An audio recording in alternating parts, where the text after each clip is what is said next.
인사드리겠습니다. 안녕하세요.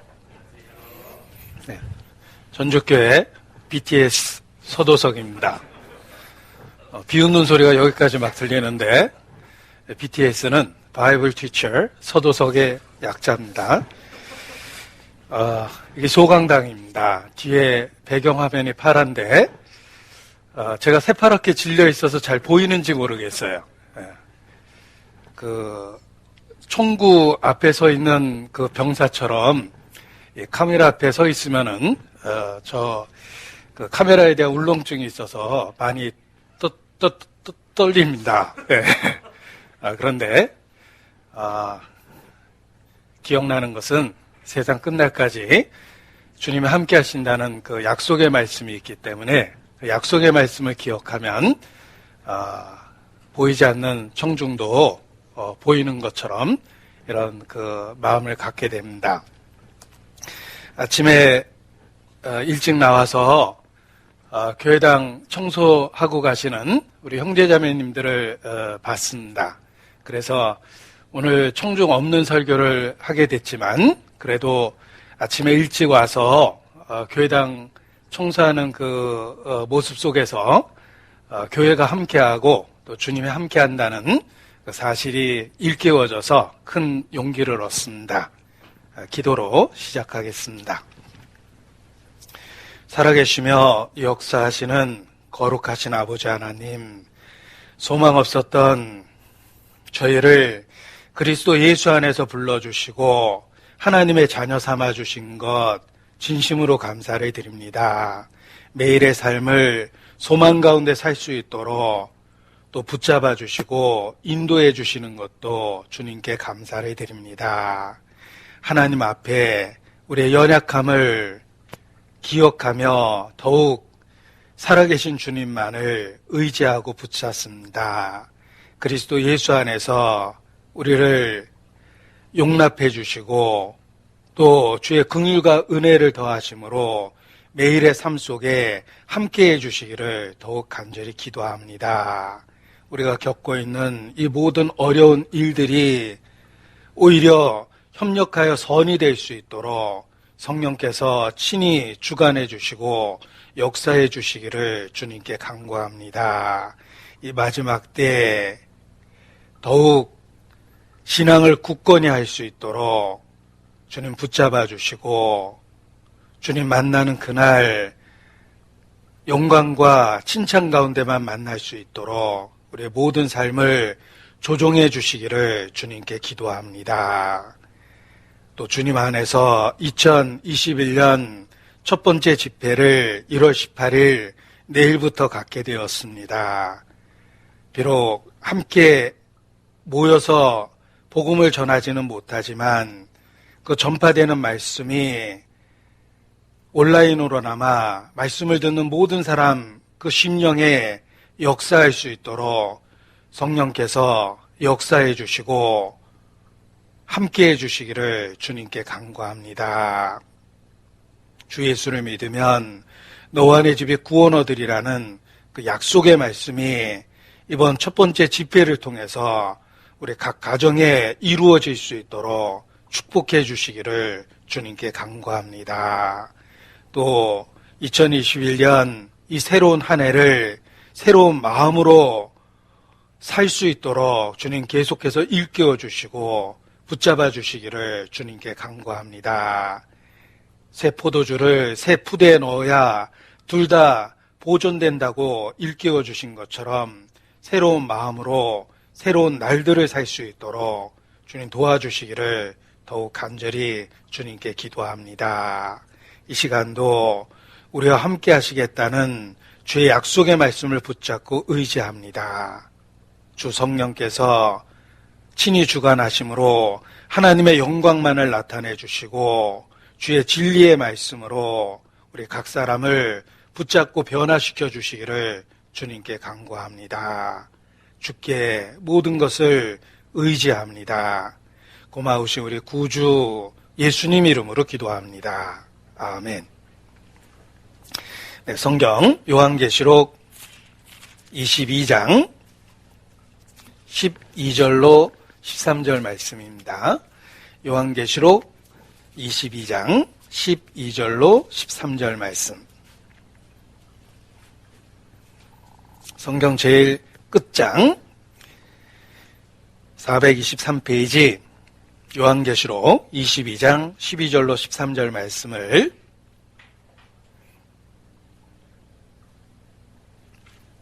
함께 읽겠습니다. 보라, 내가 속히 오리니 내가 줄 상이 내게 있어 각 사람에게 그의 일한 대로 갚아주리라. 나는 알파와 오메가요, 처음과 나중이요, 시작과 끝이라. 엘리야 시대에 3년 반의 가뭄 중에 가장 어려웠던 그 시절에 하나님께서 선지자 엘리야를 까마귀를 통해서 먹이셨습니다. 놀라운 기적을 보여주심으로 하나님이 함께 하시고 있다는 사실을 분명하게 증거해 주신 것입니다. 3년 반의 가뭄 속에 까마귀를 통해서 엘리야를 먹이셨던 그 하나님을 우리가 동일하게 같은 믿음으로 믿습니다. 따라서 그 시대에 역사하신 하나님이 우리 시대에도 동일하게 역사하신다는 것을 바라보고 믿을 수 있습니다. 까마귀를 통해 먹이셨던 것처럼 그와 같은 기적적인 역사를 이루신 것처럼 이 시대에 비록 온라인으로 전파되는 말씀이지만 믿음으로 화합할 때 하나님께서 또한 영적으로 우리를 충분히 먹이시리라 확신을 합니다. 오늘 함께 나눌 말씀의 본문은 요한계시록 22장 성경 제일 끝장의 말씀입니다. 봉사회에서 한 해 동안 외우기로 결정했던 10절로 17절까지의 말씀을 중심으로 해서 지난번에 이어 계속해서 말씀을 드리고자 합니다. 오늘도 전도인실에서 10절로 17절까지의 말씀을 이렇게 봉독해 주시겠습니다. 또 내게 말하되 이 책의 예언의 말씀을 임봉하지 말라. 때가 가까우니라. 불의를 하는 자는 그대로 불의를 하고 더러운 자는 그대로 더럽고 의로운 자는 그대로 의를 행하고 거룩한 자는 그대로 거룩되게 하라. 보라, 내가 속히 오리니 내가 줄 상이 내게 있어 각 사람에게 그의 일한 대로 갚아주리라. 나는 알파와 오메가요, 처음과 나중이요, 시작과 끝이라. 그 두루마기를 빠는 자들은 복이 있으니 이는 저희가 생명나무에 나아가며 문들을 통하여 성에 들어갈 권세를 얻으려 함이로다. 개들과 술객들과 행음자들과 살인자들과 우상숭배자들과 및 거짓말을 좋아하며 지어내는 자마다 성 밖에 있으리라. 나 예수는 교회들을 위하여 내 사자를 보내어 이것들을 너희에게 증거하게 하였노라. 나는 다윗의 뿌리요 자손이니 곧 광명한 새벽별이라 하시더라. 성령과 신부가 말씀하시기를 오라 하시는도다. 듣는 자도 오라 할 것이요 목마른 자도 올 것이요 또 원하는 자는 값 없이 생명수를 받으라 하시더라. 네, 지난주 임박한 그날 재림과 상급이라는 그런 제목으로 말씀을 함께 나눴습니다. 오늘 그에 이어서 상급에 관한 그런 말씀을 함께 나누고자 합니다. 요한계시록 22장에 3번이나 반복되는 말씀이 있습니다. 성경 제일 마지막 장에 3번이나 반복됐다라는 것은 중요하고 확실하고 진실하다는 뜻입니다. 그 3번이나 반복된 말씀은 다시 오신다, 속히 오신다, 진실로 속히 다시 오신다라는 예수님의 재림에 관한 말씀입니다. 우리가 한마디로 우리의 믿음의 내용은 예수 그리스도라는 살아있는 인격을 믿는 것입니다. 예수님과 관계된 내용을 이렇게 분류를 해보면 예수님의 탄생이 있고 고난의 생에 죽음이 있으며 그리고 장사 지냄, 부활, 승천, 재림이 있습니다. 예수님 믿는다라는 그 믿음의 내용을 분석해 보면 그와 같이 구별될 수 있는 것입니다. 그런데 혹 우리의 믿음이 잘못되면 그 온전한 예수님에 대한 모습에서 극히 일부만을 집중하고 일부만을 받아들일 때가 있습니다. 그것은 이제 가장 잘못된 신앙 중에 하나입니다. 우리는 살아있는 예수님이라는 인격적인 존재를 믿고 그분과 관계된 전체를 받아들이는 것입니다. 그래서 믿음의 내용을 혼인의 관계로 비유해서 그 사람의 일부를 받아들이는 것이 아니라 한 사람이라는 인격 전체를 받아들이는 것으로 이렇게 혼인의 관계로 비유해서 설명하기도 합니다. 그 사람의 재산만 받아들이는 것이 아니요, 지위만 받아들이는 것이 아니요, 그 사람의 어떤 영향력만 받아들이는 것이 아니라 혼인은 그 사람과 관계된 모든 것을 받아들이는 것입니다. 그래서 어떤 의미에서는 혼인을 통해서 가족관계가 확대되기도 합니다. 믿음의 내용이 그렇습니다. 우리가 예수님을 믿는다라는 것은 예수님과 관계된 어떤 한 부분을 믿는 것이 아니라 예수님과 관계된 전체적인 전인격적인 부분을 믿는 것이다. 이렇게 올바로 정의를 할 필요가 있습니다. 그래서 단지 예수님께서 과거에 이루신 사실에만 집착하고 그 부분이 전체인 것처럼 착각한다면 그는 신앙의 극히 부분적인 모습을 갖고 있는 것입니다. 이 계시록 22장에서 일깨워 주신 것처럼 예수님 믿는다라는 믿음에는 다시 오시는 예수님과의 어떤 그 관계와 사귐, 소망에 관한 내용이 있습니다. 그래서 우리의 믿음의 내용이 온전해질 수 있도록 예수님 탄생, 죽음, 부활, 승천, 그리고 재림과 관계된 모든 부분에 대한 사실을 알고 받아들이는 것이 필요합니다. 3번이나 강조하셨습니다. 진실로 속히 다시 오시겠다고 3번이나 강조하셨습니다. 우리는 이러한 말씀 앞에서 현재라는 매일의 삶을 살아야 됩니다. 인생은 선택의 연속이라고 이야기하는데 오늘의 삶도 여러 선택으로 이루어져 있습니다. 그 선택의 순간에 우리가 일깨워야 될 진리는 주께서 진실로 속히 다시 오신다는 재림에 관한 사실입니다. 주님이 다시 오신다는 그 진리 앞에서 매일의 선택을 할 때 그리스도인으로서 올바른 삶을 살 수 있는 것입니다. 그래서 보라, 내가 진실로 속히 오리라. 보라, 우리의 마음을 일깨우는 표현입니다.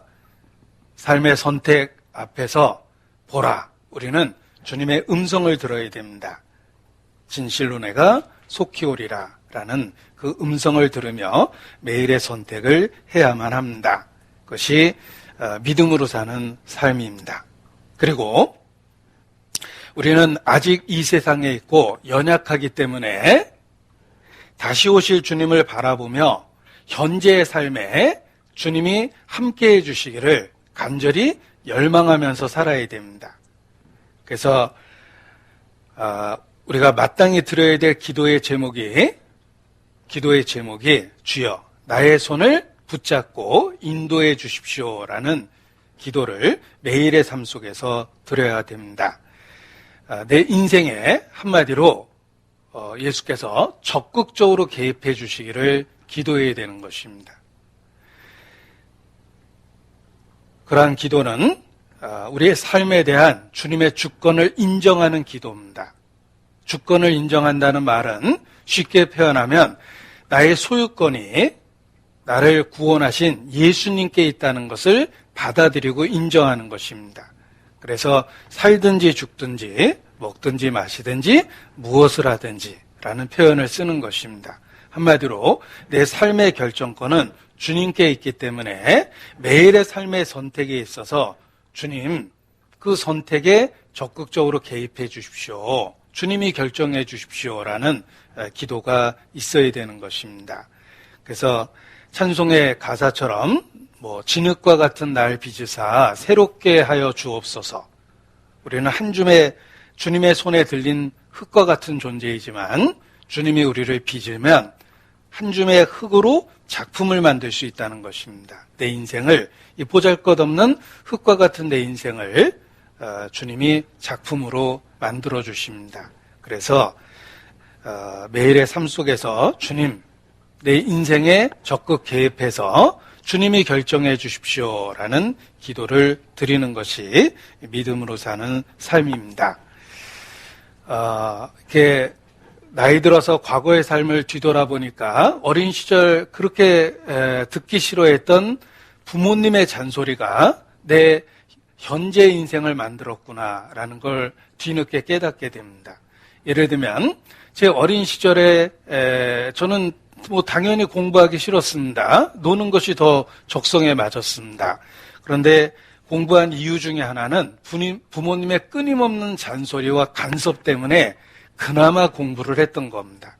그런데 지내놓고 보니까 정말 그 시절에 강제로 공부할 수밖에 없었던 상황이었지만 부모님이 내 인생에 간섭해줘서 현재의 내가 만들어졌구나라는 걸 뒤늦게나마 깨닫게 됩니다. 그리고 제가 갖고 있는 일생에 도움이 된 좋은 습관들은 다 부모님이 만들어준 습관입니다. 부모님의 잔소리가 결국은 현재의 나의 모습을 만들었구나라는 것을 뒤늦게 깨닫게 됩니다. 그래서 아이들은 부모의 잔소리를 들으면서 자라야 된다라는 이야기를 경험적으로 하는 것입니다. 마찬가지로 우리가 하나님의 주권을 인정한다는 말은 하나님이 내 인생에 아주 세세한 일에 간섭하는 그 음성을 들어야 된다는 뜻입니다. 자식이 부모의 잔소리를 들으면서 인생을 만들어가듯이 성도는 하나님의 세세한 간섭을 경험하면서 인생을 바꿀 수 있다는 것입니다.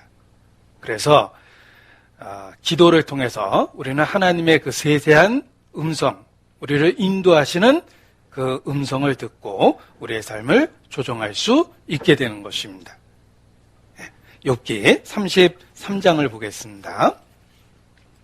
욥기 33장 14절 말씀부터 보시겠습니다. 욥기 3-4만 말씀이 있습니다. 14절.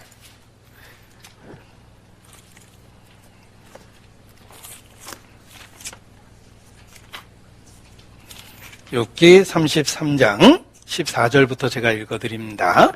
사람은 무관히 여겨도 하나님은 한 번 말씀하시고 다시 다시 말씀하시되. 하나님의 은혜죠. 하나님은 사랑이 많기 때문에 끊임없이 세세한 부분을 간섭하십니다. 사람은 무관히 여겨도 하나님은 한 번 말씀하시고 다시 말씀하시되 사람이 침상에서 졸며 깊이 잠들 때에나 꿈에나 밤의 이상 중에 사람의 귀를 여시고 인치듯 교훈하시나니 이는 사람으로 그 꾀를 버리게 하려 하심이며 사람에게 교만을 막으려 하심이라. 그는 사람의 혼으로 구덩이에 빠지지 않게 하시며 그 생명으로 칼에 멸망치 않게 하시느니라. 부모의 사랑으로부터 출발한 잔소리가 자녀를 올바로 성장할 수 있도록 만들어주는 것과 같이 하나님은 그 어느 부모처럼 우리의 세세한 일상에 간섭하신다는 것입니다. 끊임없이 하나님은 말씀하십니다. 그래서 성도로서 올바른 삶을 살 수 있도록 도와주시는 것입니다. 우리가 기도한다는 것은 그 주님의 음성을 듣겠다라는 마음의 표현입니다. 주님의 그 말씀에 순종하겠다라는 화답입니다. 그래서 기도하면 주님이 내 일상에 세세하게 말씀하시는 것을 들을 수 있고 우리의 삶에 변화를 일으킬 수 있다는 것입니다. 그래서 우리가 일상의 삶에서 매일 해야 되는 기도가 주님 오늘도 나를 인도해 주십시오. 주님 내 손을 붙잡고 강권해서 주님이 원하시는 쪽으로 이끌어 주십시오라는 기도가 필요한 것입니다. 응급 환자도 기도를 유지하라라는 말을 하는데 응급 상황에서 환자의 기도를 유지하는 게 중요합니다. 그런데 성도에게도 그 기도가 그 기도는 아니지만 성도도 항상 기도를 유지해야지만 신앙을 지킬 수 있는 것입니다. 지난 설교에 Precious Lord, Take My Hand라는 그 찬송을 들려드렸는데 그게 영어로 되어 있기 때문에 이렇게 무슨 내용인지 이렇게 물어보시는 분들이 계십니다. 그래서 오늘은 친절하게 우리말로 악보까지 동원해서 다시 한번 보여드리겠습니다.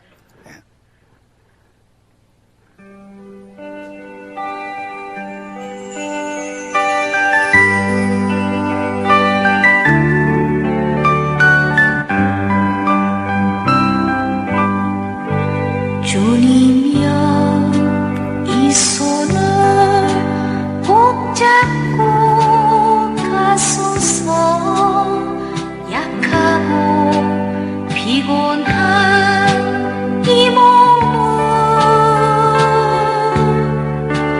폭풍우 흑암속 해치사 비추어 손잡고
매일의 삶 속에서 주님께 기도해야 됩니다. Take my hand, 내 손을 붙잡고 lead me on, 나를 계속해서 인도해 주십시오 라는 것이 우리가 매일의 삶 속에서 호흡처럼 해야 될 기도의 내용입니다.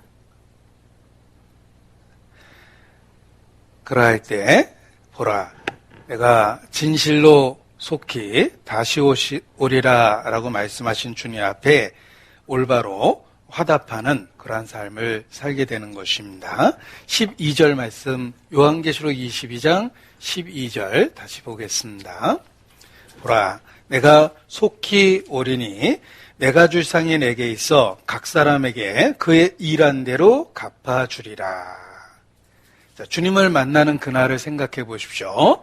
주님이 재림하시는 그날일 수도 있고 우리 각 사람의 경우론 죽음을 맞이하는 그날일 수도 있습니다. 아무튼 그날, 주님을 만나는 그날, 그리고 그 5분 뒤 우리는 주님 앞에 서 있게 될 것입니다.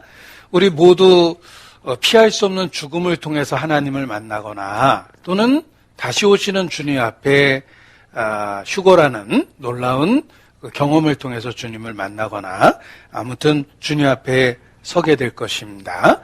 하나님 앞에 서게 된다라는 이 엄숙한 사실을 먼저 생각해 보십시오.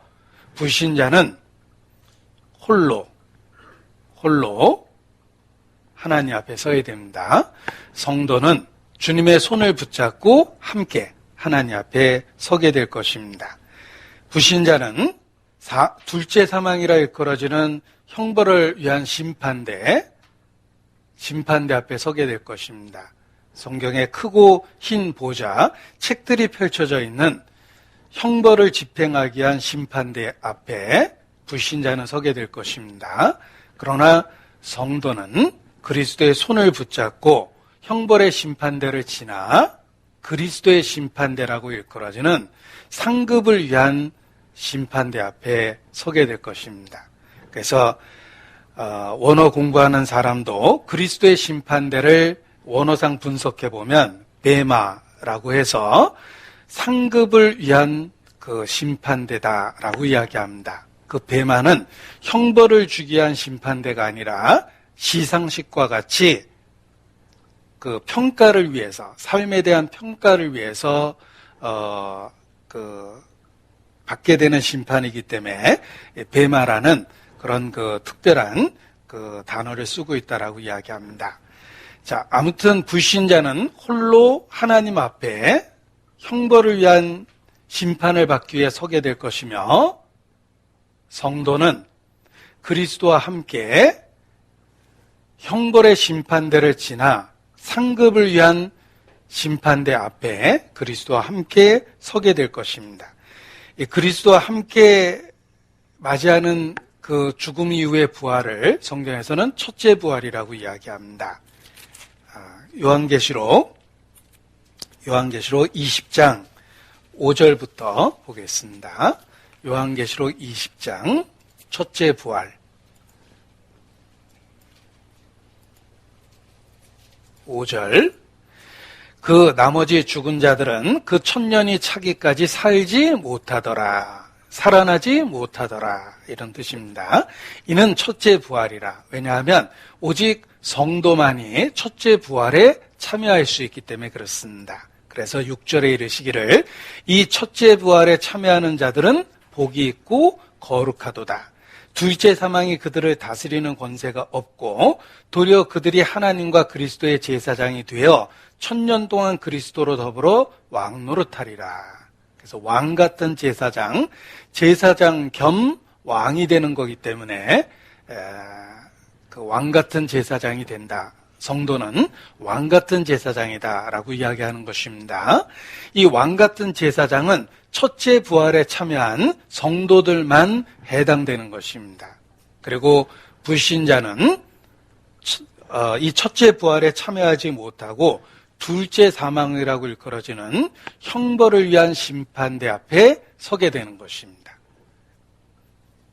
그래서 성도는 첫째 부활에 참여해서 그리스도와 함께 있게 된다라는 것입니다. 이 성경의 마지막 부분이 우리에게 강조하는 이야기가 무엇입니까?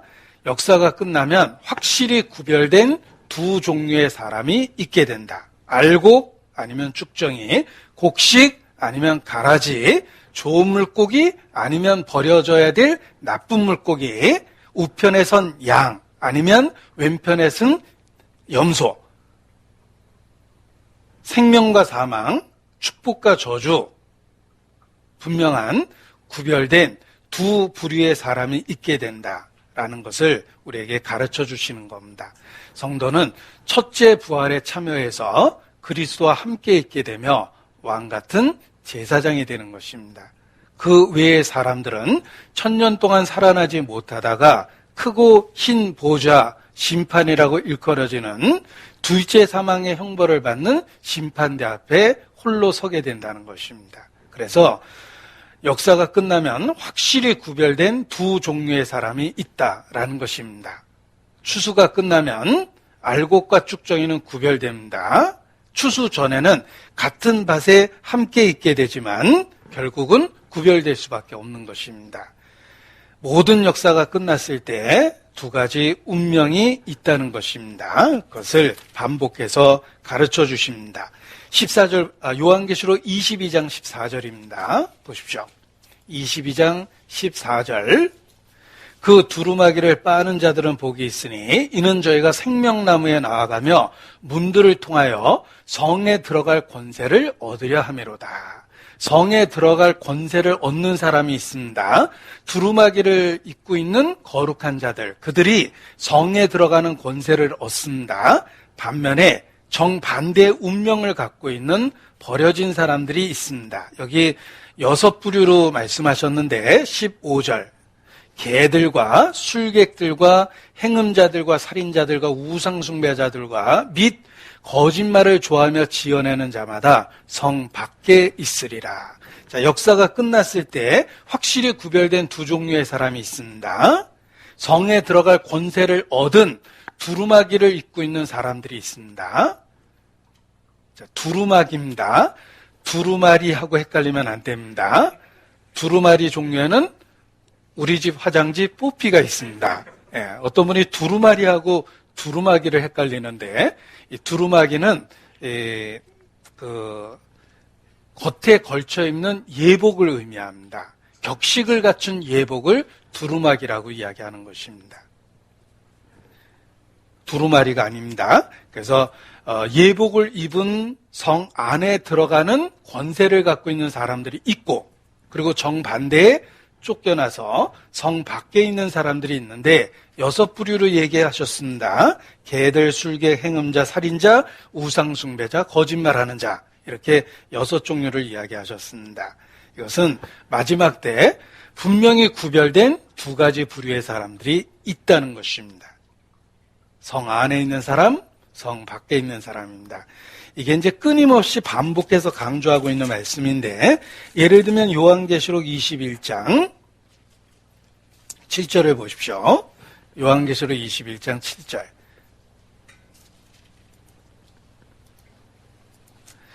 이기는 자는, 자, 여기 믿음을 갖고 이기는 자들이 있습니다. 이것들을 유업으로 얻으리라. 나는 저희 하나님이 되고 그는 내 아들이 되리라. 하나님의 아버지고 하나님의 자녀가 된 이기는 자들, 곧 그리스도 예수에 관한 믿음을 갖고 있는 사람들이 있습니다. 그리고 정반대 부류의 사람들을 여기 또 8가지 종류로 언급하셨습니다. 그러나 두려워하는 자들과 믿지 아니한 자들과 흉악한 자들과 살인자들과 행음자들과 술객들과 우상숭배자들과 모든 거짓말하는 자들은 불과 유황으로 타는 못에 참여하리니. 보십시오. 확실히 구별된 두 종류의 사람이 보이지 않습니까? 하나님의 아들이 된 이기는 자라 일컬어지는 성도가 있고, 그리고 불과 유황으로 참여하는 그 못에 참여하는 사람들이 있다는 것입니다. 요한계시록 21장 27절, 여기도 마찬가지입니다. 21장 27절. 자, 무엇이든지 속된 것이나 가증하니 또는 거짓말하는 자는 결코 그리로 들어오지 못하되 성 안에 들어가지 못하는 사람들이 있습니다. 여기는 4종류로 말씀하셨죠? 3종류로 말씀하셨죠. 속된 것, 가증한 것, 거짓말하는 것. 이런 부류의 사람들, 절대로 못 들어가는 부류의 사람들이 있다고 얘기하시고, 그리고 여기 오직 어린 양의 생명책에 기록된 자들 뿐이라, 성 안에 들어가는 어린 양의 생명책에 기록된 사람들이 있습니다. 역시 두 가지 종류의 사람으로 확실히 구별된다, 이런 뜻입니다.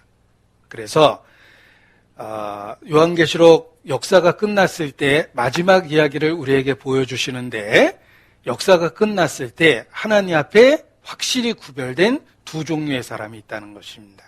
그래서 예수님의 천국 비유가 다 구별되는, 이렇게 분리되는 이야기입니다. 알곡과 쭉정이, 곡식과 가라지, 빛과 어둠, 생명과 사망, 축복과 저주, 끊임없이 두 가지 운명이 있다는 것을 우리에게 보여주는 것입니다. 그래서 마지막 때 이렇게 확실하게 구별될 텐데, 현재 내가 어떤 선택을 해야 하는가를 우리에게 교훈해주고 계시는 것입니다.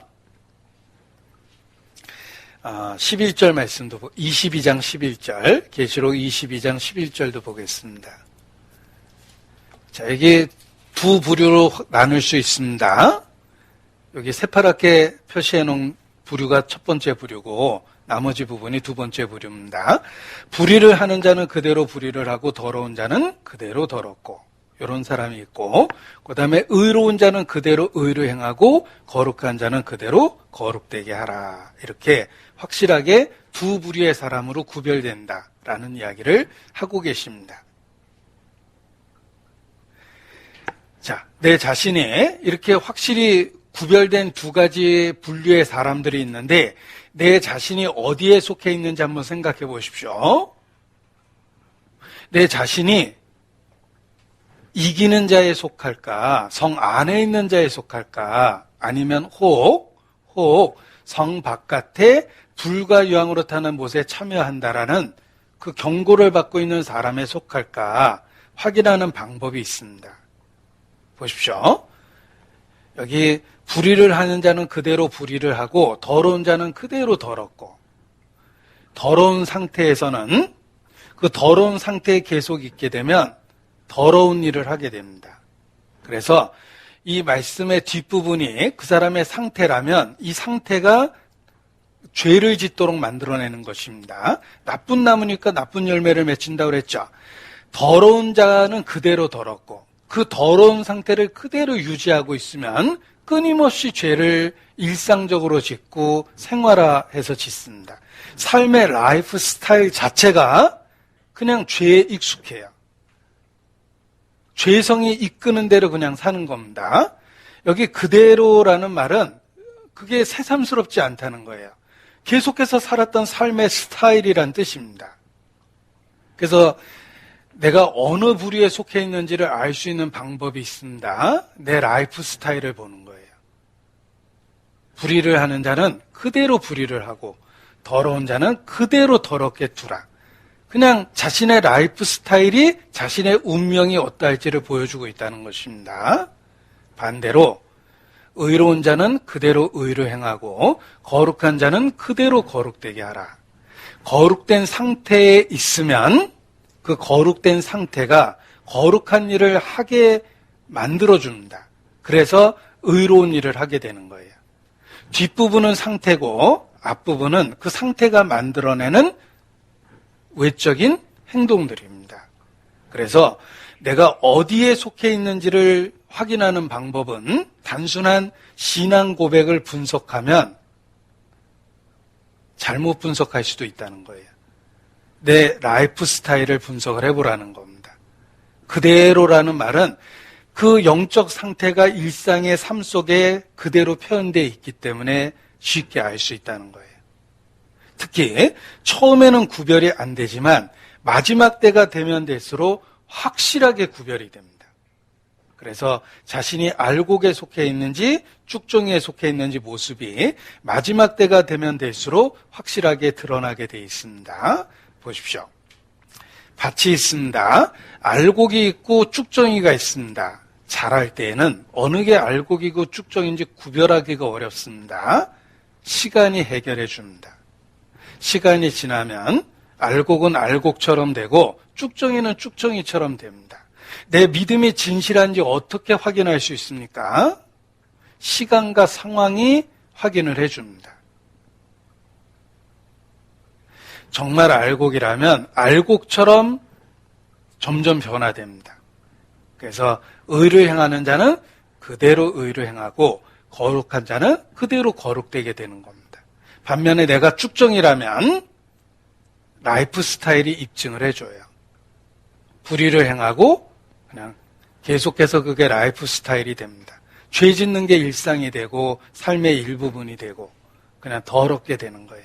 그래서 처음에는 구별하기 어렵지만 시간과 상황이 결국은 그 사람이 어디에 속해 있는지를 드러내게 해준다라는 것입니다.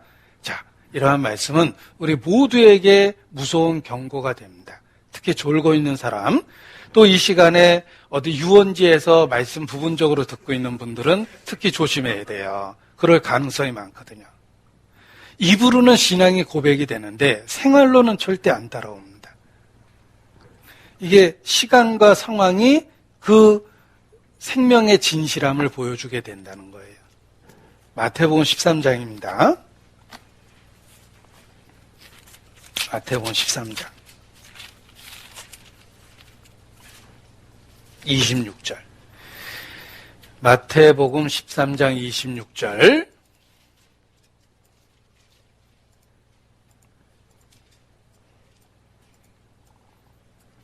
싹이 나고 결실할 때 가라지도 보이거늘. 보십시오. 처음에 가라지가 덧뿌려졌지만 가라지가 구별이 안 됐습니다. 그런데 싹이 나고 결실할 때는 가라지가 드디어 보이기 시작합니다. 그 중심에 무엇이 있는지가 드러나기 시작하는 것입니다. 그래서 마지막 때가 되면 확실하게 두 종류로 구별되는데 자신이 어디에 속해 있는지 알 수 있는 방법이 바로 자신의 라이프 스타일을 보는 거예요. 더러운 자는 그냥 그대로 더럽고 불의를 늘 했던 것처럼 그렇게 불의를 행하게 됩니다. 그러나 알곡에 속한 진실한 성도는 거룩된 상태를 갖고 그 거룩한 상태를 유지하며 그 거룩한 상태에서 의를 행하려고 발버둥치게 돼 있어요. 그래서 라이프 스타일이 달라지면서 자신의 정체성이 드러나기 시작하는 겁니다. 그래서 싹이 나고 결실할 때 알곡인지 가라지가 드러난다. 말씀을 듣고 처음에 반응한 것으로는 우리의 신앙이 정말 진실된지 확인할 수 없는 경우도 많습니다. 우리 어린 시절 무슨 놀이할 때 살았니, 죽었니, 살았니, 죽었니 이런 거 반복했던 놀이가 있는데 영적으로 그렇습니다. 내가 살았는지 죽었는지를 자기 스스로 늘 확인하고 확증해야 됩니다. 특히 임박한 그날, 정말 주님의 발자국 소리를 듣는 그날에 내가 알곡에 속해 있는지 쭉정이에 속해 있는지를 절대 속이려고 하면 안 되는 것입니다. 오시는 주님의 발자국 소리를 듣는 시대라고 이야기합니다. 이러한 시대에 자기의 정체성을 확인하고 확증하는 것이 꼭 필요한 것입니다.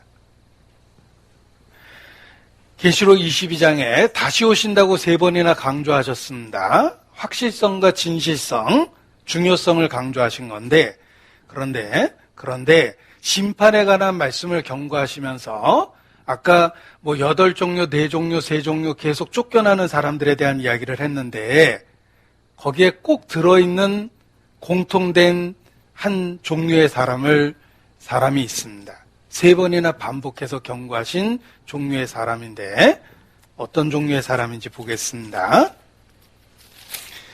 요한계시록 21장 8절 쫓겨나는 그 사람들, 그 속에 항상 들어있는 부류입니다. 요한계시록 21장 8절 보십시오. 쫓겨나는 8종류의 사람 중에 모든 거짓말하는 자들 들어있죠? 게다가 21장 27절 역시 성 안에 절대로 못 들어오는 부류의 사람들을 경고하시는 3종류의 사람 속에 거짓말하는 자가 결코 들어오지 못한다라고 다시 한번 강조하셨고, 그리고 22장 계시록 22장 15절 역시 쫓겨나는 6부류의 사람들을 언급하시면서 거짓말을 좋아하며 지어내는 자마다 성 바깥에 있으리라라고 경고하십니다. 보십시오. 쫓겨나는 부류의 사람들을 경고하시면서 3번이나 반복해서 강조한 부류의 사람들이 있습니다. 거짓말하는 자들입니다. 왜 3번이나 반복하셨을 것 같습니까? 사람이 끝까지 자기를 속이는 사람이 많이 있다는 것입니다. 좁은 문의 비유를 보십시오. 문이 닫혔을 때 바깥에 쫓기운 사람들의 그 항변을 들어보십시오. 자신이 쫓겨날 거라고 한 번도 생각을 못했던 사람들이에요. 내가 쫓겨날 줄 알았어. 이러고 쫓겨나는 사람 없습니다. 그럴 리가 없다라는 반응을 합니다. 우리가 주의 이름으로 선지자 노릇하고 귀신도 쫓아내고 많은 권능을 행치 아니하였나이까. 자기가 쫓겨날 거라고 상상도 못했습니다. 누가복음 13장의 좁은 문의 비유에도 마찬가지입니다. 쫓겨나는 사람들이 도대체 뭐라고 이야기합니까?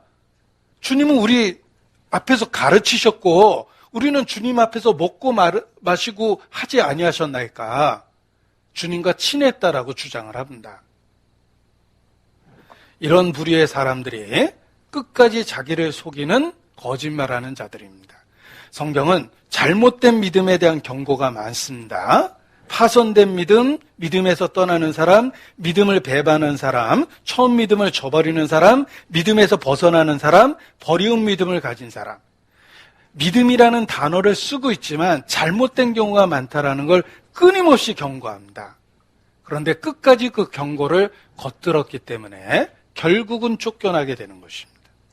그래서 거짓말하는 자들에 대한 이야기를 많이 해주신 것입니다. 에레미야 시대에도 그러했습니다. 나라가 분명히 망하고 있는 그때도 구원을 얻었다고 스스로 자부했던 사람들이 수없이 많았습니다. 에레미야는 눈물로 그들에게 호소합니다. 에레미야 7장입니다. 에레미야 7장 10절.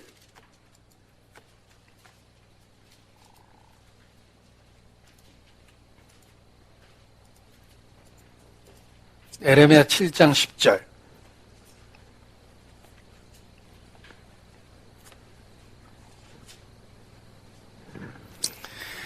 내 이름으로 일컬음을 받는 이 집에 들어와서 내 앞에 서서 말하기를 우리가 구원을 얻었나이다 하느냐. 이는 이 모든 가증한 일을 행하려 함이로다. 내 이름으로 일컬음을 받는 이 집이 너희 눈에는 도적의 구렬로 보이느냐. 보라, 나 곧 내가 그것을 보았노라. 여호와의 말이니라. 에레미야 시대에도 동일했습니다. 그들은 몇 가지 스스로 정한 근거를 갖고 자기가 구원을 받았다고 확신을 합니다. 전혀 흔들리지 않았습니다. 우리는 나면서부터 아브라함의 자손이잖아. 우리는 이방인과 같은 그런 존재가 아니야. 우리는 택한 백성이야. 우리에게는 성전이 있고 하나님을 섬기는 규례가 있고 선지자들도 우리에게 있지 않고 아니한가? 우리에게는 성경이 있지 아니한가? 그들이 구원을 확신하는 나름대로의 근거는 있었습니다. 그러나 실상은 이루어진 자들이었습니다.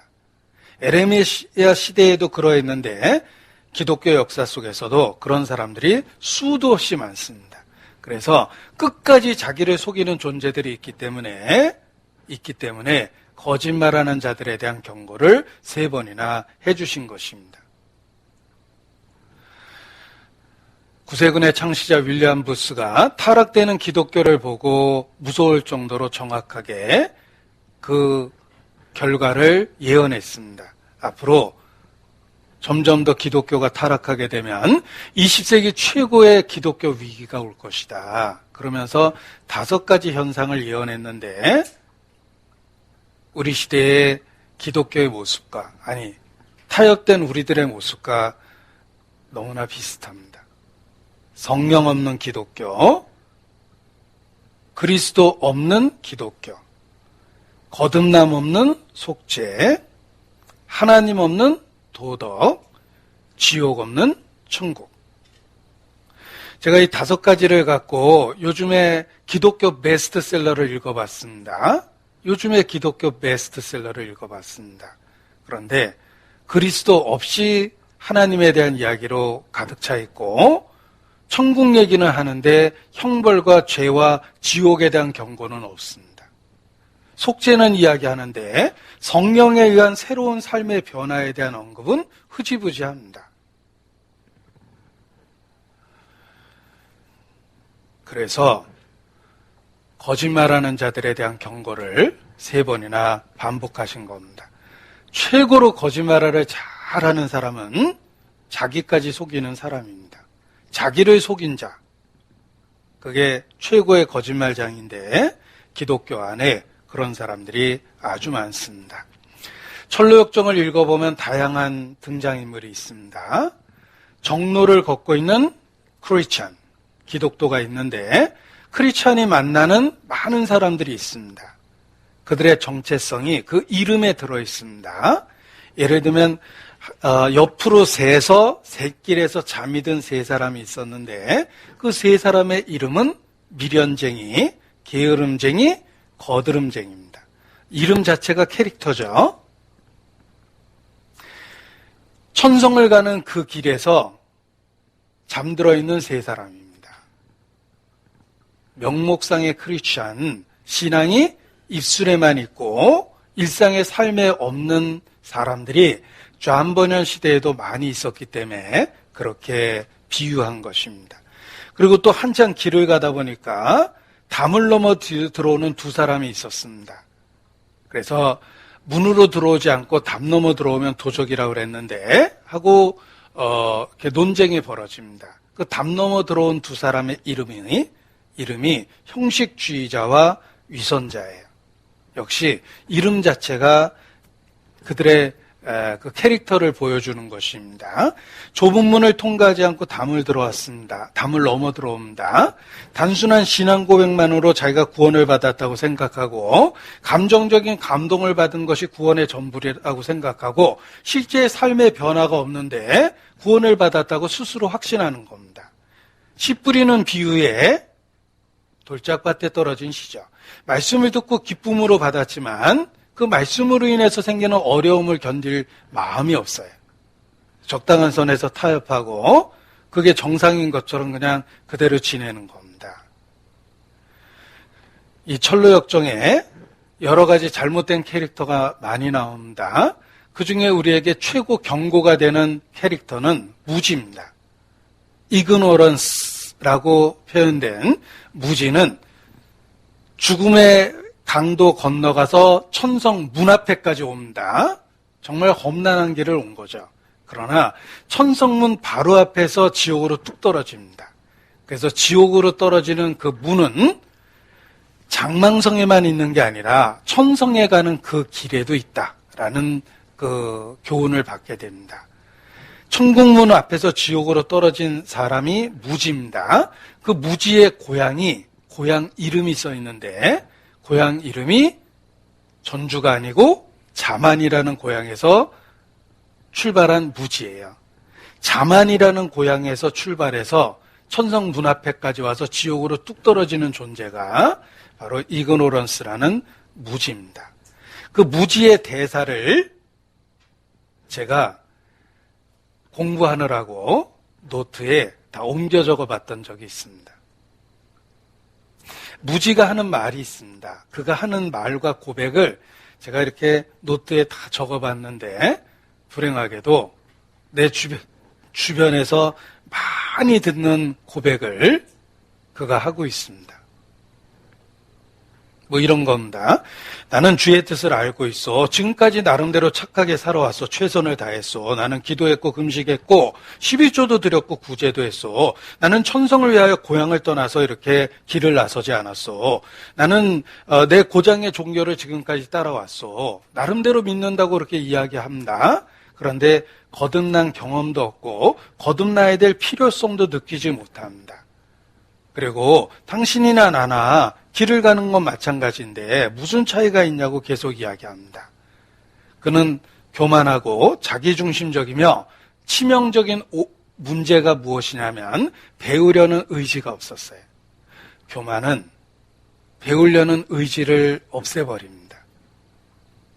그래서 말씀을 들으면 초보처럼 느껴지고 다 알고 있는 거라고 스스로 생각합니다. 그러니까 들을 기가 없어지는 거예요. 그의 이름이 무지입니다. 그는 자신이 매우 지혜롭다고 생각했고 도무지 배우려는 마음이 없었어요. 존 버년 당시에 무지 같은 사람이 많았기 때문에 그 무지에 대한 묘사가 많이 있는 겁니다. 그리고 끊임없이 기독교와 크리스찬과 논쟁을 벌입니다. 거듭난 경험도 없고 거듭남 이후의 삶의 변화도 없이 신앙이 지식에만 있고 입술에만 있으며 신앙을 흉내내면서 그게 정상이라고 생각하는 사람, 그게 바로 끝까지 거짓말하는 자들입니다. 자기까지 속이는 거예요.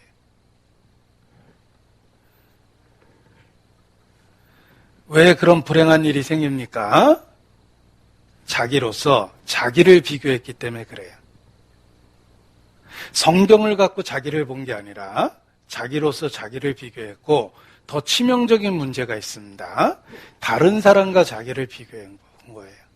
그러니까 내 주변에 형제 자매, 뭐 나름 신실하다고 이야기하는 형제 자매와 비교해도 내가 그렇게 별 차이가 없다라고 스스로 생각을 한 거예요. 말씀을 갖고 비교해보면 한없이 부족한데 옆에 있는 형제 자매와 비교해보니까 뭐 나도 저 정도는 살거든요. 그러니까 자기가 더 배워야 될 필요성이나 변화되어야 될 필요성을 못 느낀 거예요. 무지는 자기로서 자기를 평가했고 기껏해야 다른 사람과 비교해서 자기를 평가하면서 하나님 앞에 자기 모습을 못 본 겁니다. 우리도 똑같은 실수를 할 수 있습니다. 정말 말씀 앞에서 자기를 봅니까? 하나님 앞에서 자기를 보면 처음에 기도 이렇게 하다가 고개가 저절로 숙여지고 붙잡은 손이 더 꽉 잡혀요. 그리고 엎드리게 되고 정말 하나님 앞에 납작 엎드리게 됩니다. 하나님이라는 올바른 기준을 놓고 신앙생활을 해보면 겸손해야 될 충분한 이유를 발견하는데 자기가 자기를 비교하고 다른 사람과 비교해서 스스로 교만해지는 거예요. 우리도 잘못하면 그 무지처럼 치명적인 실수를 할 수 있습니다. 그리고 불신자처럼 살면서 자기를 정상이라고 착각하고 끝내 자기 스스로를 속이는 거예요. 성경은 경고합니다. 마지막 때 확실하게 두 가지 운명으로 구별되는데 그 쫓겨난 사람 중에 반복된 캐릭터, 거짓말하는 자예요. 자기까지 속일 수 있는 거예요. 하나님 앞에 자기를 세워놔야 돼요. 그래야만 겸손해야 될 충분한 이유를 발견하고 그리고 그리스도를 믿어야 될 절대적 필요성을 깨닫고 예수님에 대한 신앙을 액세서리처럼 생각하지 않고 생명과 목숨처럼 여기게 되는 겁니다.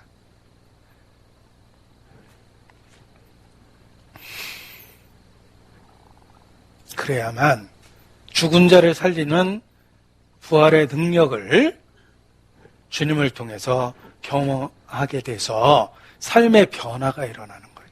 원래 내가 갖고 있는 캐릭터가 아니라 내가 하지 못했던 일들에 대한 변화를 경험하게 되는 겁니다.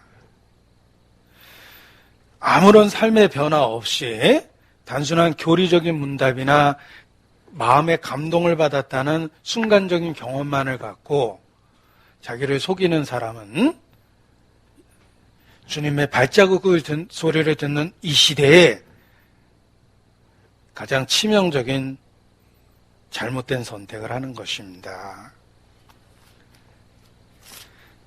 우리의 신앙의 진실함은 시간과 공간과 상황과 사건이 진실함을 보여줍니다.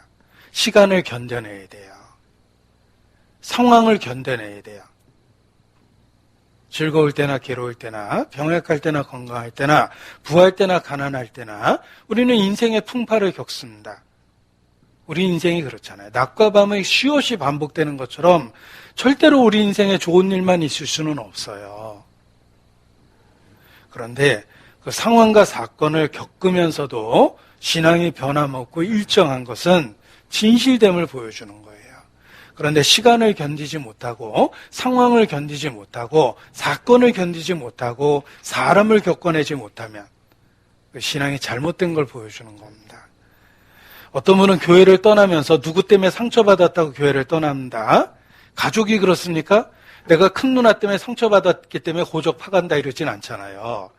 내가 어린 시절에 큰 누나 때문에 내가 상처도 많이 받고 형한테 많이 주워 맞았지만 저는 가족관계를 지켰어요. 이건 당연한 겁니다. 하물며 영적인 가족관계가 누구 때문에 상처받았다고 교회 떠난다는 건 진짜 어리석은 거예요. 내가 베드로 꼴배기 싫어가지고 나 예수님하고 못 다니겠다. 이런 사람은 제자가 아니에요. 베드로가 나한테 상처 주고 어린 요한이 나한테 함부로 말할 수도 있지만 내가 예수님 때문에 예수님 쫓아다니는 거죠. 지금도 그렇습니다. 철로역정에 수옷이 잘못된 캐릭터를 한번 공부해 보십시오. 그 캐릭터가 슬프게도 우리 안에 다 있어요. 형식주의자, 위선자, 자만, 무지까지 이 속에 다 있는 캐릭터예요. 내가 잘못하면 본성대로 살아가지고 그렇게 이루어질 수 있는 존재가 된다는 걸 경고하고 있는 겁니다. 진실한 신앙은 시간을 견뎌내고 상황을 견뎌내고 사건을 견뎌내고 사람을 견뎌내는 게 진실한 신앙이다 라는 걸 강조하고 싶습니다. 고린도전서 6장입니다. 고린도전서 6장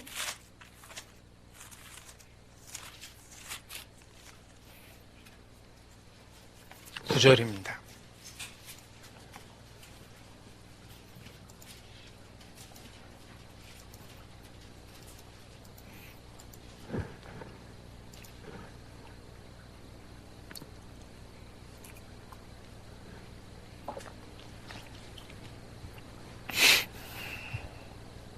고린도전서 6장 9절, 여기는 10가지 죄를 언급합니다.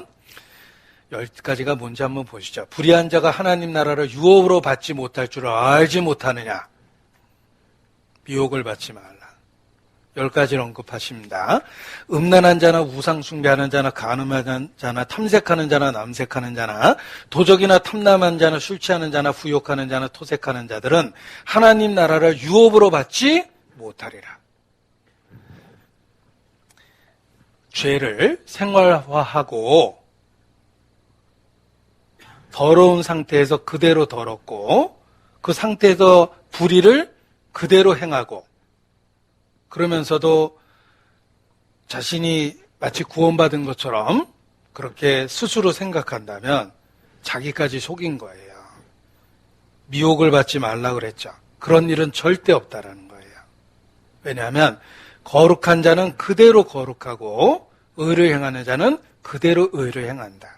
자신의 상태에서 그 상태에 맞는 행동을 하게 된다는 뜻입니다. 그런데 여기 10가지 죄에 얽매여 있으면서도 자기가 하나님의 사람이라고 생각하면 다시 한번 자기를 살펴봐야 돼요. 우리의 영적인 정체성의 진실됨은 라이프 스타일로 나타나는 겁니다. 열매를 보아 나무를 안다. 거짓 선지자에게 속는 건 어리석은 겁니다. 열매를 보아 나무를 안다.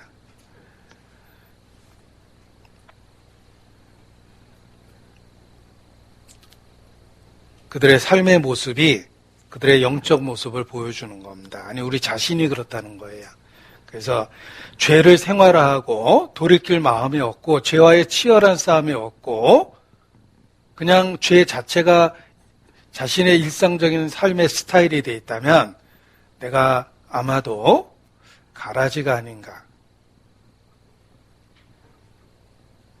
자기를 살펴봐야 됩니다. 주님의 발자국 소리를 듣는 이때 끝까지 자기를 속이는 사람은 정말 어리석은 사람입니다. 14절입니다. 요한계시록 22장 14절.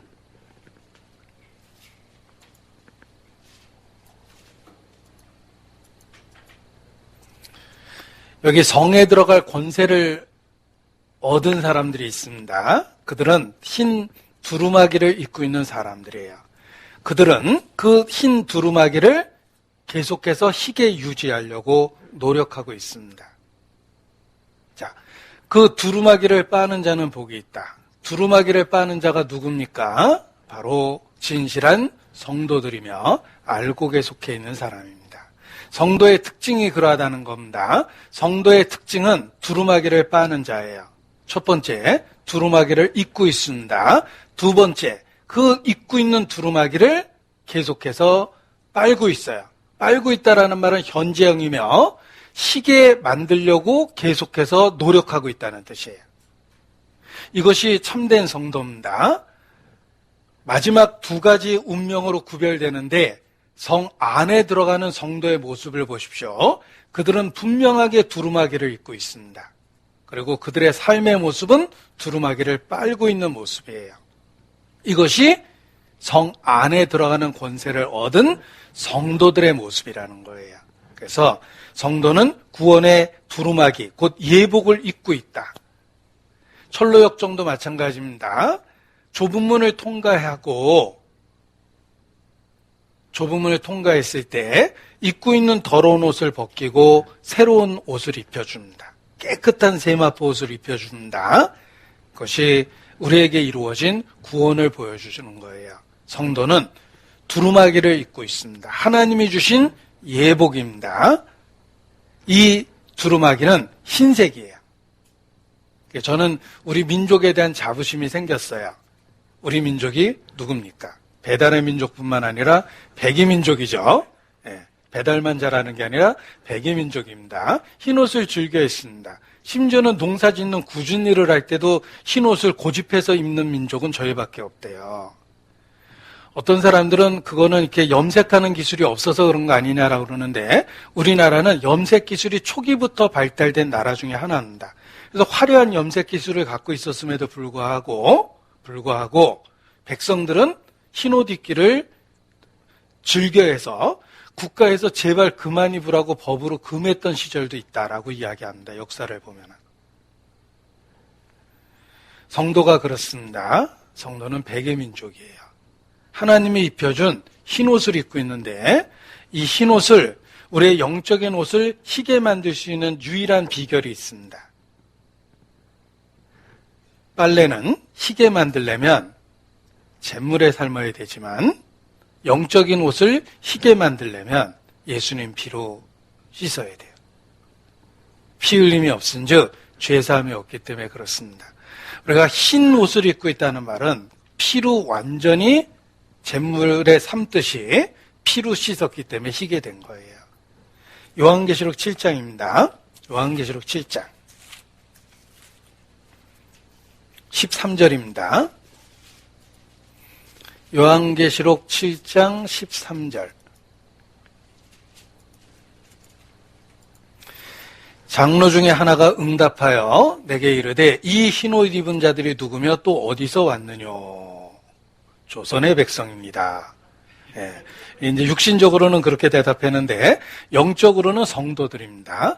이 흰옷 입은 자들이 누굽니까? 예수 믿는 성도들입니다. 그래서 14절에 내가 가로되 내 주여 당신이 알리이다 하니 그가 나더러 이르되 이는 큰 환난에서 나오는 자인데 어린 양의 피에 그 옷을 씻어 희게 하였느니라.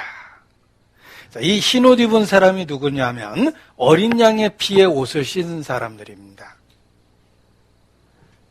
성도는 어린 양의 피로 씻어서 세상에 없는 흰옷을 입은 사람들이 됐어요. 깨끗한 세마포 옷을 입은 겁니다. 그래서 제사장들이 입는 평상시의 옷이 세마포 옷인데 그 세마포라는 게 흰옷이에요. 영적으로 그렇습니다. 우리는 예수님의 피로 씻어서 흰 예복을 입게 된 거예요. 그 피로 속죄함을 얻어서 세상이 씻을 수 없었던 그 죄를 씻고 가장 흰 옷을 입고 있게 된 겁니다. 그래서 영적으로 이렇게 보면 내가 지금 이렇게 양복을 입고 있지만 하나님 앞에서는 흰 세마포 예복을 입은 겁니다. 두루마기 옷을 입은 거예요. 제투성이 아가씨였던 신데렐라가 왕자가 연 파티에 갈 수 있었던 이유는 기적적으로 만들어진 아름다운 드레스를 입었기 때문에 파티에 참석할 수 있었던 겁니다. 우리가 예수님이 주최하는 영적 잔치에 갈 수 있는 이유는 우리에게 입혀주신 예복 때문에 그런 거예요. 우리는 영적으로 신데렐라 같은 제 가운데 있는 죄인이었는데 우리에게 정말 아름다운 예복을 입혀준 겁니다. 그래서 그 영적인 자부심을 느껴야 돼요. 우리가 영적으로 보면 예수님의 피로 씻은 정말 희고 아름다운 순백의 드레스를 입은 것처럼 그렇게 예복을 입고 있는 모습입니다. 자, 성도는 두루마기를 입고 있는 존재입니다. 흰 예복을 입고 있는 존재입니다. 예수님의 피로 씻어서 하얗게 만든 예복을 입고 있는데, 자, 흰옷을 입은 사람은 그 흰옷을 유지하려고 노력을 합니다. 그래서 작은 티끌만 묻어도 신경이 쓰이잖아요. 곧 빨아버리고 싶은 생각이 듭니다. 우리 예비군 훈련 받을 때 그 옷이 사람을 만든다라는 걸 경험하게 됩니다. 평상시에 점잖던 신사도 예비군복을 입으면 소변을 아무 데서나 눕고 더 충격적인 것은 버스 가는 쪽으로 방향을 틀어서 이렇게 소변을 누시는 충격적인 모습도 관찰했는데 양복 입고 그러는 사람 없습니다. 예. 그래서 옷이 사람을 만든다라는 이야기를 하는데 성도가 그렇습니다. 우리는 피로 씻은 흰옷을 입고 있기 때문에 그 흰옷을 깨끗하게 유지하려고 노력을 해야 돼요. 그것이 두루마기를 빠는 자들입니다. 이 빤다라는 말이 헬라어 공부를 해보면 풀리노인데 씻다, 빨다라는 단어이며 놀라운 건 현재형이에요. 그러니까 반복적인 의미를 갖고 있는 현재형입니다. 우리는 한 번 빨래해서 평생 입는 게 아니라 계속해서 빨아야 되는 거예요. 왜냐하면 워낙 깨끗한 옷을 입고 있기 때문에. 예수께서 말씀하셨습니다. 목욕한 자는 발밖에 씻을 것이 없다. 주님은 우리를 깨끗하게 완전하게 목욕은 시켜놨지만 발이 땅을 닦고 있어요. 발이 땅에 닿아 있기 때문에 발은 씻고 살아야 돼요. 이와 같이 예수님의 피로 우리에게 완전한 예복을 입혀주셨지만 매일의 삶 속에서 우리는 그 흰 상태를 희게 유지하려고 노력하고 살아야 되는 겁니다. 그래서 이런 성도의 삶의 모습을 두루마기를 빠는 자라고 이야기한 것입니다. 다시 한번 보겠습니다. 계시록 22장 14절입니다. 요한계시록 22장 14절. 그 두루마기를 빠는 자들은 복이 있나니. 자, 성도는 두루마기를 입고 있는 사람들입니다. 그리고 성도의 삶의 모습은 두루마기를 항상 희게 만들려고 노력하고 살고 있다는 거예요. 이것이 성도의 특징이라는 것입니다. 그러한 자는 복이 있습니다. 이 복이 있다라는 말을 쉽게 번역하면 상급이 있다 이런 뜻이에요. 그냥 복이 있다라는 게 말로만 복이 있다 이런 뜻이 아닙니다. 그 행실에 대한 보응이 충분히 주어질 거다 이런 뜻입니다. 그래서 그 두루마기를 빠는 자들은 상급이 있나니 이렇게 읽어도 틀린 게 아닙니다. 복이 있다라는 말의 구체적인 표현은 상급이 있다는 뜻이기 때문에 그렇습니다. 자, 요한계시록을 읽어보면 복이 있다라는 말이 7번 반복돼서 표현됩니다. 이 예언의 말씀을 읽고 듣고 지키는 자가 복이 있다. 주 안에서 죽는 자가 복이 있다. 자기의 부끄러움을 보이지 않는 자가 복이 있다. 어린 양의 혼인잔치에 초청된 자가 복이 있다. 첫째 부활에 참여한 자가 복이 있다. 두루마기를 빠는 자들이 복이 있다. 복이 있다라는 말이 7번 나와요. 하나님의 완전수죠. 우리가 두루마기를 빠는 것, 거룩함을 유지하려고 하는 그 노력 속에 하나님의 축복이 있다는 것입니다. 그래서 흰옷을 입혀주셨기 때문에 희게 하려고 빨고 살아야 되는 거예요. 이것이 성도들의 삶의 모습이라는 것입니다.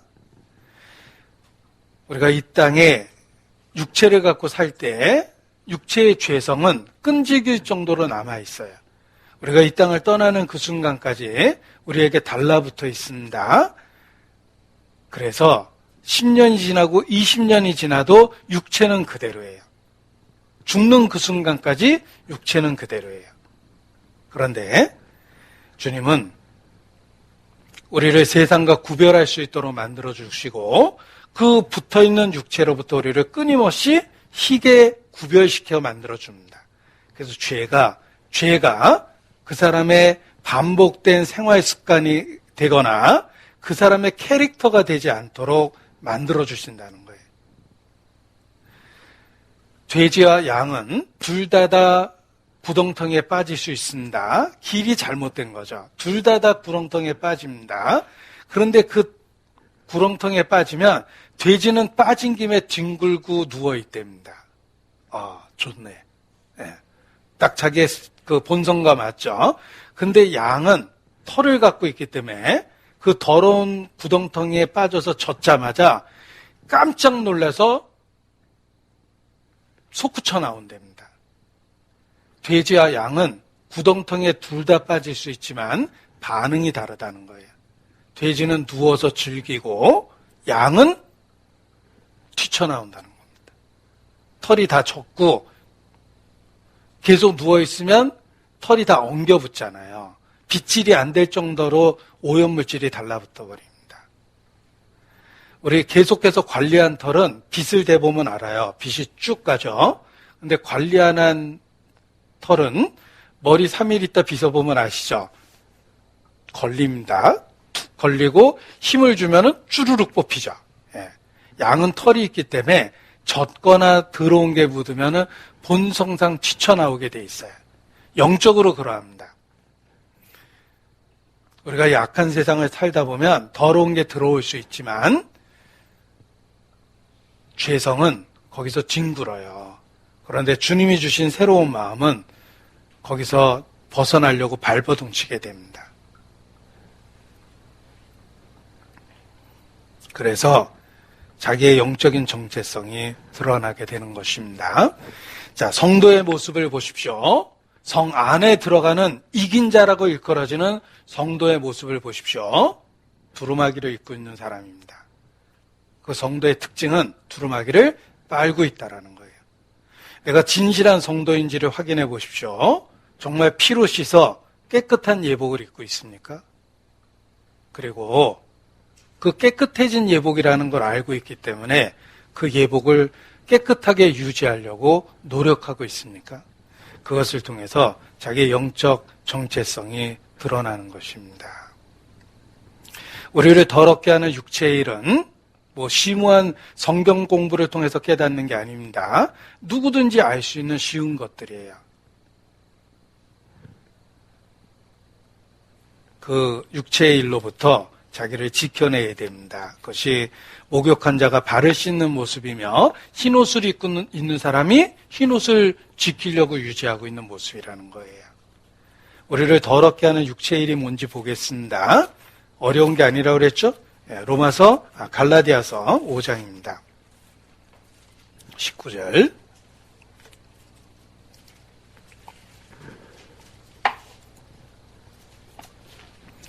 갈라디아서 5장 19절.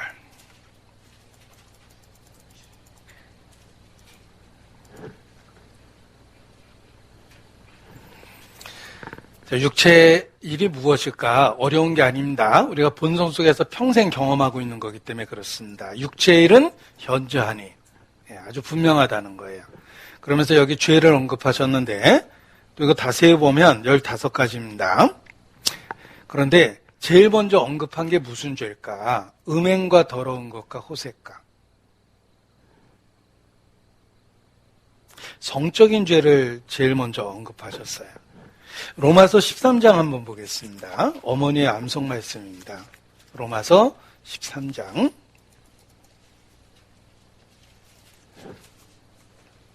13절. 낮에와 같이 단정히 행하고 방탕과 술 취하지 말며 음란과 호색하지 말며 쟁투와 시기하지 말고 6가지 죄를 언급하셨는데 중앙에 딱 갖다 놓은 죄가 있죠.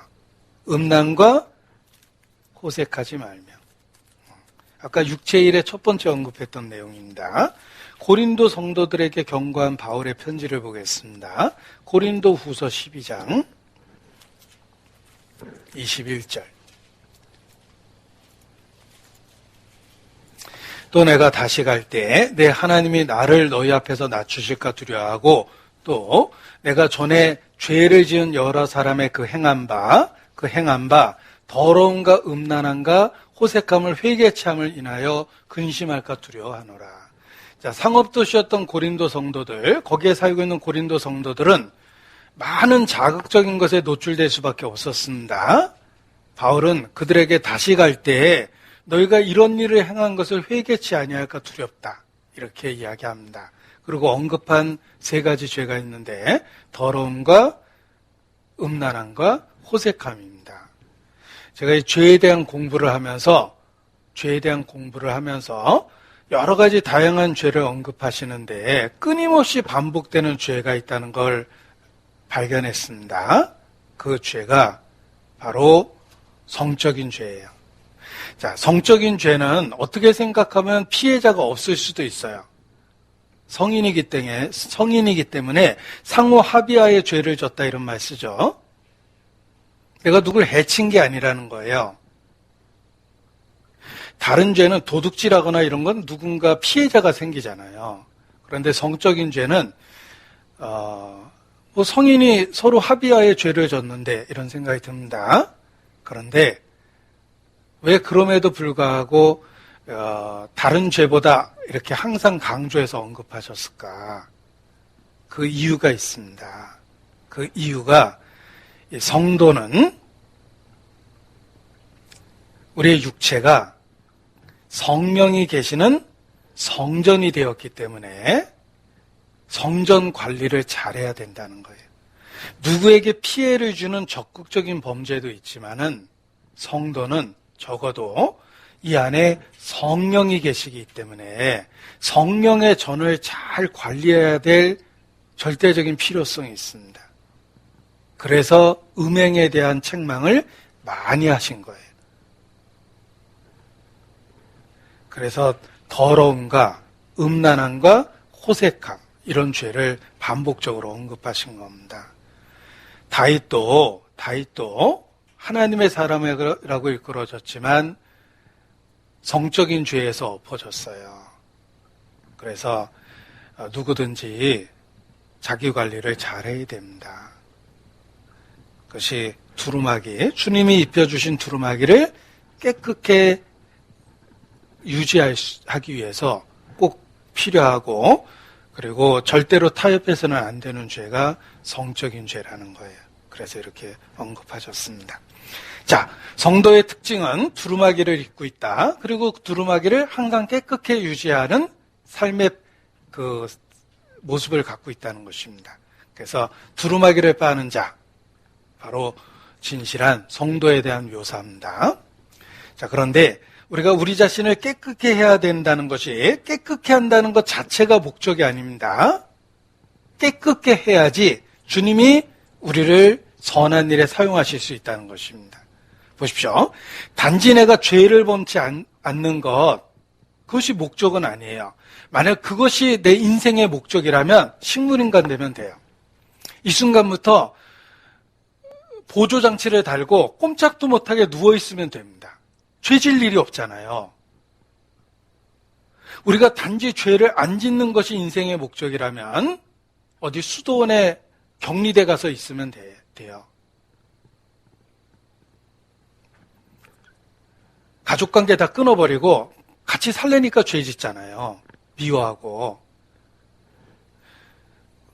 단지 죄를 안 짓는 것이 인생의 목적이라면 우리가 수도원에 들어가야 되고, 아니 식물인간으로 병상에 누워 있어야 됩니다. 그런데 성경은 말씀하십니다. 우리가 단지 죄를 안 짓는 것이 삶의 목표가 아니라 우리 자신을 깨끗게 하면서 주님 일에 쓰임이 될 수 있다는 것입니다. 그래서 우리 자신을 깨끗게 해야 되는 거예요. 그리고 이 두루마리를 깨끗게 한다라는 말은 일회성이 아닙니다. 반복성을 갖고 있고 계속성을 갖고 있어요. 빨래를 단 한 번 빨아서 입고 끝내는 게 아니잖아요. 내가 그 옷을 관리하는 한은 끊임없이 계속해서 빨아야 되는 거예요. 이와 같이 우리가 신앙생활이나 자기를 구별하는 삶은 일회성이 아닌 겁니다. 그래서 매일의 삶 속에 계속되는 반복된 모습이 있어야 돼요. 그래서 믿음이라는 말이 과거로 쓸 수 없다라는 이야기를 하는 겁니다. 보십시오. 믿음을 동사로 표현할 때 과거로 쓰면 안 된다는 거예요. 사랑한다는 말을 과거로 쓰면 사랑이 아닙니다. 내가 사랑했었는데 그거는 사랑이 아니에요. 사랑은 그냥 현재형이에요. 지금도 사랑하고 앞으로도 사랑할 거예요. 믿음이 그렇습니다. 우리가 신앙생활은 일회성이 아니라 매일의 삶에서 반복되는 거예요. 자, 그래서 제가 이런 찬송을 좋아합니다.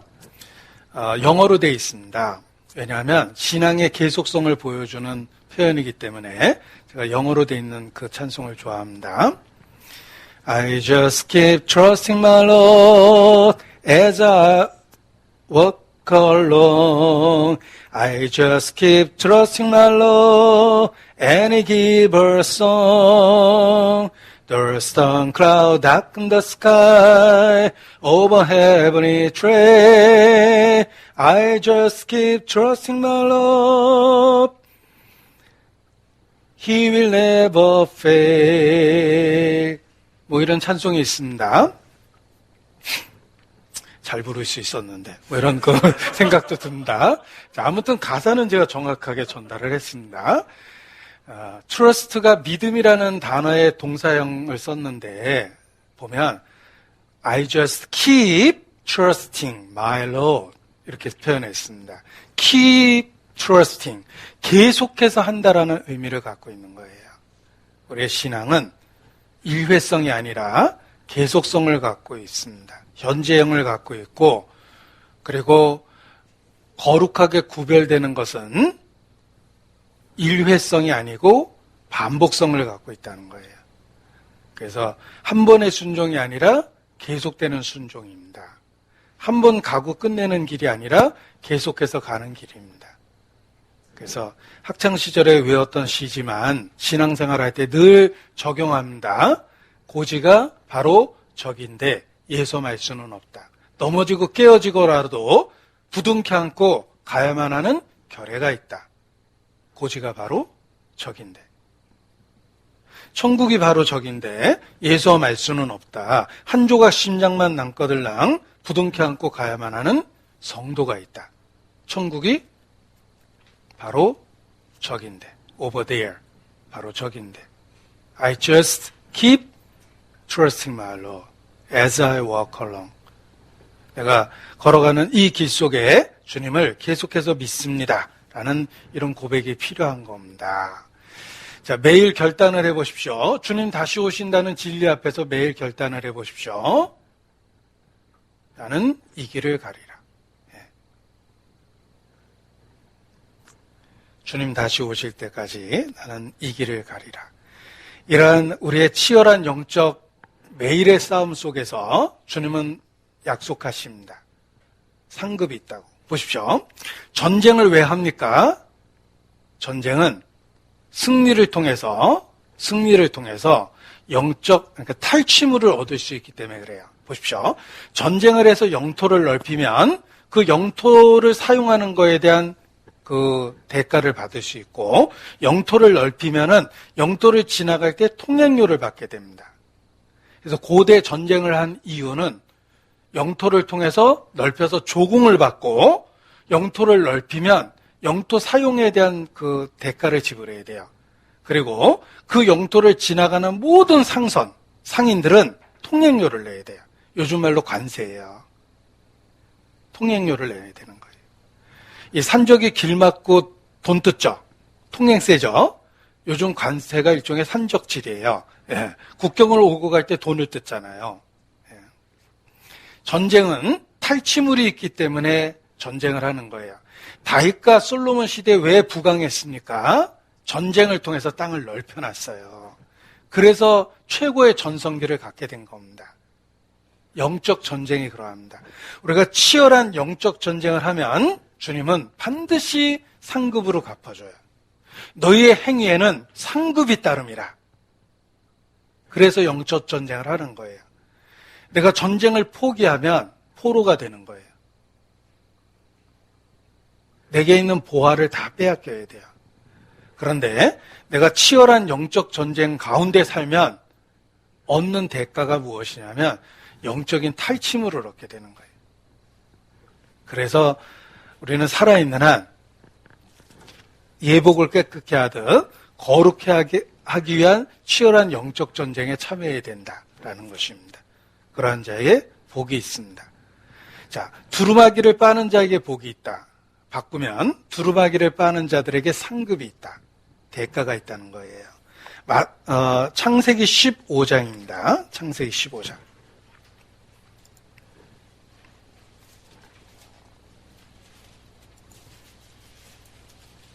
1절. 창세기 15장 1절.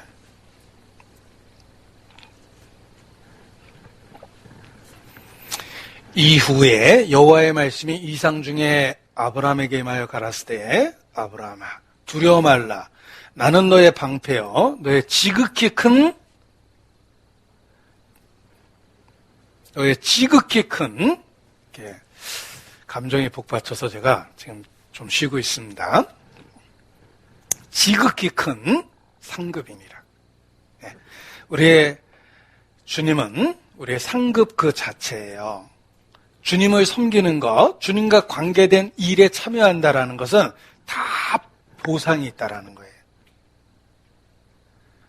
여러분, 부자가 큰 돈이라 그러면 진짜 큰 돈이에요. 어린아이가 큰 돈이라 그러면 큰 돈이 아닙니다. 애들은 이렇게 얘기하잖아요. 애들이 하는 말입니다. 야, 너 세상 돈 다 합치면 너 30만 원도 넘는다? 막 이러고 싸우고 있죠. 그러니까 다른 아이가 야 무슨 얘기야 300만 원도 넘어 막 이러고 싸우는데 애들이 생각하는 세계입니다. 그런데 큰 부자가 정말 큰 돈이라 그러면 진짜 큰 돈이에요. 하나님이 상급이 크다라 그러면 진짜 큰 거예요.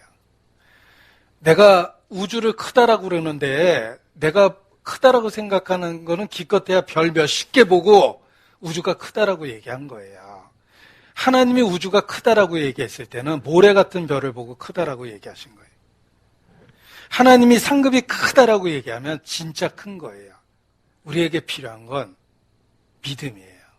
하나님이 말씀하신 걸 그대로 믿으면 상급을 바라보는 생활을 하게 돼 있습니다. 하나님이 크다고 그랬으니까. 진짜 큰 거잖아요.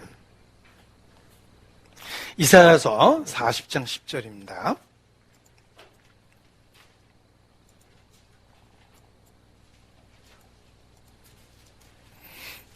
보라, 보라!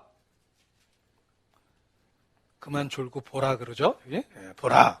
주 여호와께서 장차 강한 자로 임하실 것이요 친히 그 팔로 다스릴 것이라. 보라!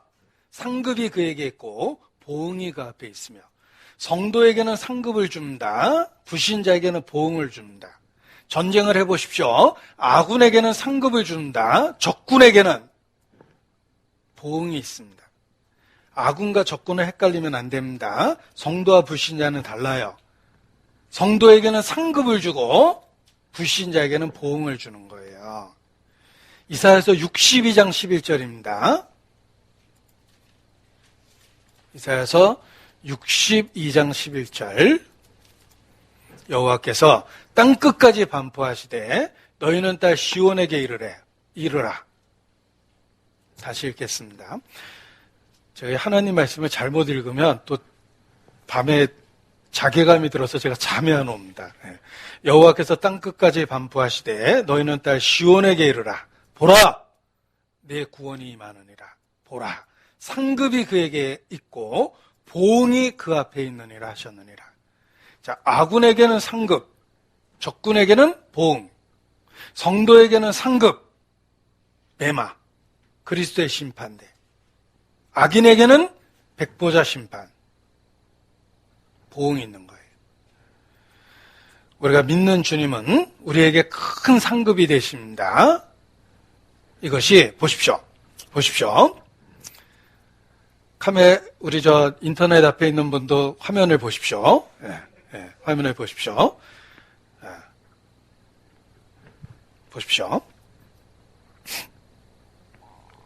창세기부터 요한계시록까지 일관성 있게 나타나는 하나님의 모습입니다. 전혀 헷갈릴 이유가 없어요. 창세기부터 요한계시록까지 일관성 있게 나타난 하나님의 모습은 공의롭고 공평하고 정의롭다는 거예요.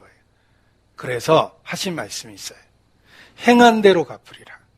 각 사람의 행한 대로 갚으리라. 이거는 하나님의 성품이에요. 불신자에게도 각 사람의 행한 대로 갚습니다. 보응을 하셔요. 성도에게도 각 사람의 행한 대로 상급이 있어요. 하나님의 성품이 그러해요.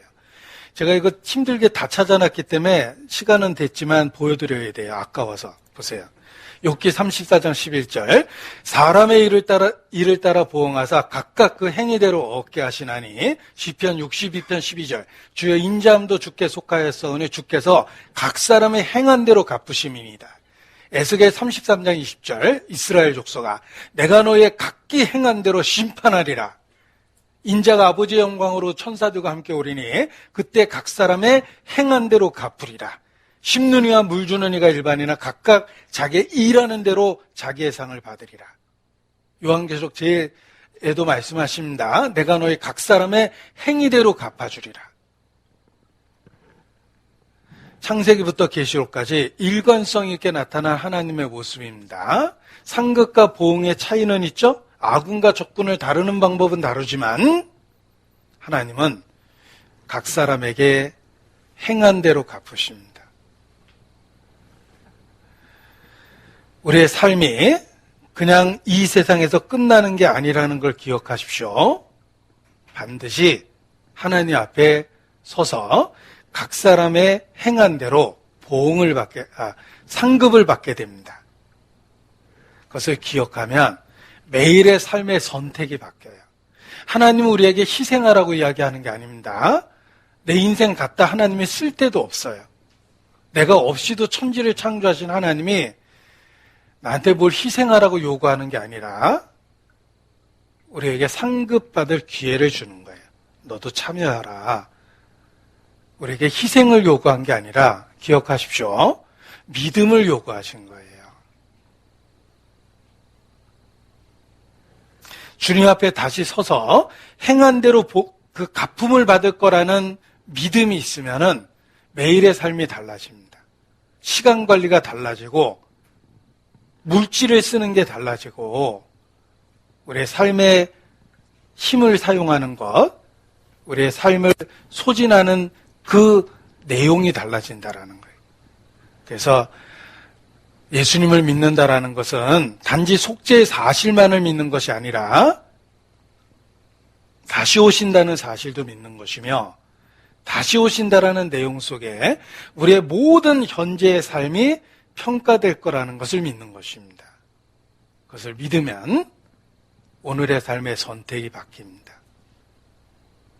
살든지 죽든지 먹든지 마시든지 무엇을 하든지 다 하나님의 영광을 위하여 할 수 있습니다. 2021년 새로 시작했습니다. 일어나 이제 다시라는 슬로건처럼 매일의 삶 속에서 전과는 다른 그러한 삶을 살기를, 그러한 선택을 하기를 진심으로 바랍니다. 기도하시겠습니다. 아버지 하나님, 우리에게 새로운 한 해를 주시고 새롭게 출발할 수 있도록 교훈을 주심을 감사를 드립니다.